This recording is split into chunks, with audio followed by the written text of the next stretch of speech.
La décision était attendue. Sans surprise, le retrait des prothèses PIP sera proposé à toutes les femmes concernées à titre préventif et sans caractère d'urgence. Les frais de l'explantation seront pris en charge par l'assurance maladie. Dans les cas de chirurgie réparatrice, après un cancer du sein, la pose d'un nouvel implant sera lui aussi remboursée. Mais dans le cas de chirurgie esthétique, seul le retrait sera pris en charge.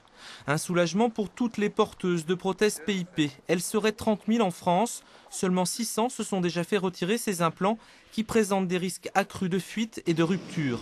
Pour cette patiente, en tout cas, l'intervention est urgente. Sa dernière échographie a révélé une déchirure sur la prothèse droite.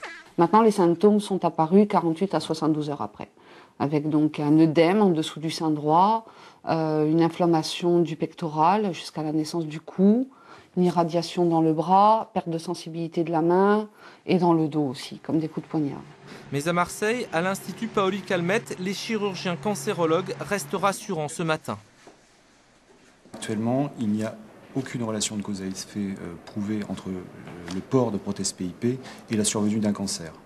Ça, c'est une certitude. Il n'y a pas de risque accru pour les patientes porteuses de prothèses PIP de développer un cancer par rapport à d'autres patientes.